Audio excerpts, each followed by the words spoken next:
Hello, welcome to Rock Castle Storytime. Today I'm going to read you a poem from Jesse Stuart. The poem is called The Daughter's Dear.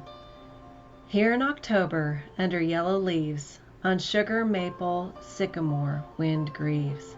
Stand here where there are sky holes to look through, at white clouds floating on October blue, while multicolored leaves float on the stream, going so far away, so like a dream. From bank to bank leaves spread across the water, propelled by crying winds that follow after. Laments for long ago is in winds crying, laments for life, for the autumn's dying. When brushes back the trees' disheveled hair, but Charlie dear's 10 daughters aren't there. Now naught to them winds sigh and waters moan, and where their dwelling stood the pile of stone, where supple poplar saplings, like young teens, reach for the sky, but held by loving vines. 2-story log that skillfully was built, now has returned to the earth's most fertile silt. Annie and Charlie dear had built a dream, 10 daughters in their home above this stream, now rushing to the rivers and the sea, like daughters taken to eternity. Beneath where their house stood, whispering grass still guards road ruts where people do not pass, where rubber-tired fringed surreys used to roll over the sandy road through Waterhole.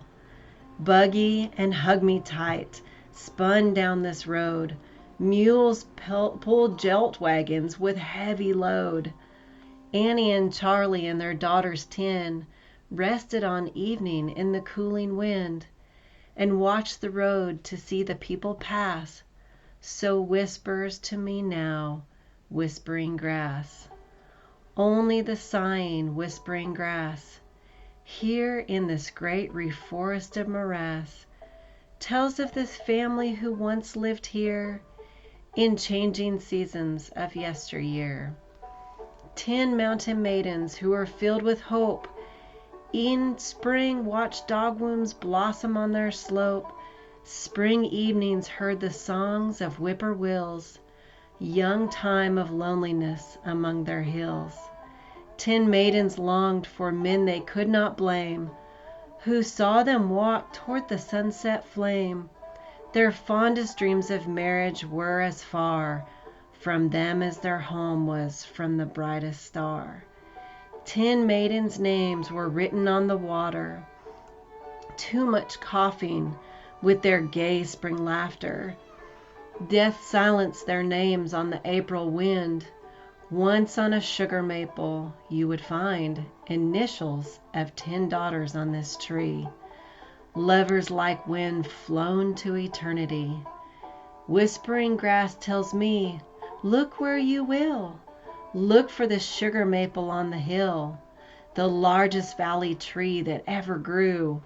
Look everywhere, wind speaks, the tree's gone too. 8-foot diameter, top in the sky, valley's most famous tree till death came by. Uprooted in storm it fell asleep, 100 lovers' names in loam will keep. Initials in its bark have gone to dust, like Annie, Charlie dear's fair daughters must. Most beautiful brunettes, blue-eyed and fair, young men who looked twice, thrice, still were aware that death had set his mark upon each face.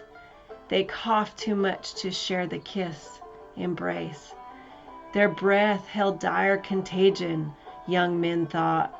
Such disappointment their great beauty brought, there was no way to counteract the cough.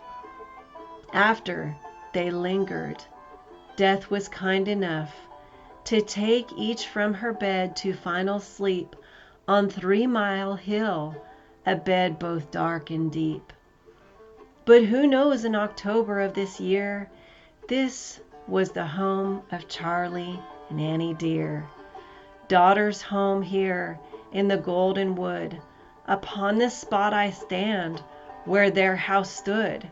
With old friends gone, not anyone knows now how Annie, Charlie worked with hoe and plow to feed their daughters, but lingering brood the wind today in sad October mood speaks to the leaves, and the leaves speak to the wind. Bitter their love is gone, love once so blind. Who hears the voices of long ago?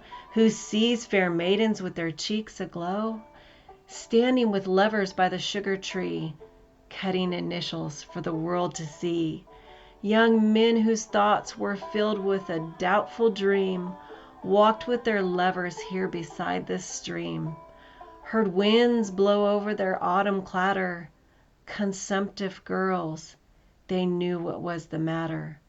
Come spring, when oaks had leaves and buds thereon, another mountain maiden would be gone, to lie forever on the 3-mile hill, ears deaf to lonely songs of whippoorwill, eyes blurred to the sight of satin dogwood bloom, since she had entered in her quiet room.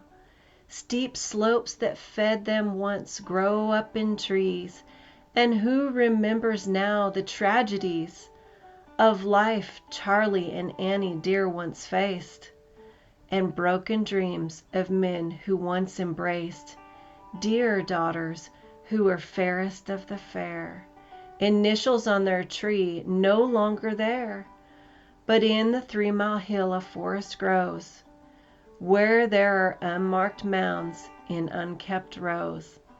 Annie and Charlie and their lovely brood lie here beneath the roots of a locust wood. All said for them will be wind-spoken word about the beauty that was here interred, and maidens' dreams of love they never knew beneath the yucca sparkling in the dew. Until next time.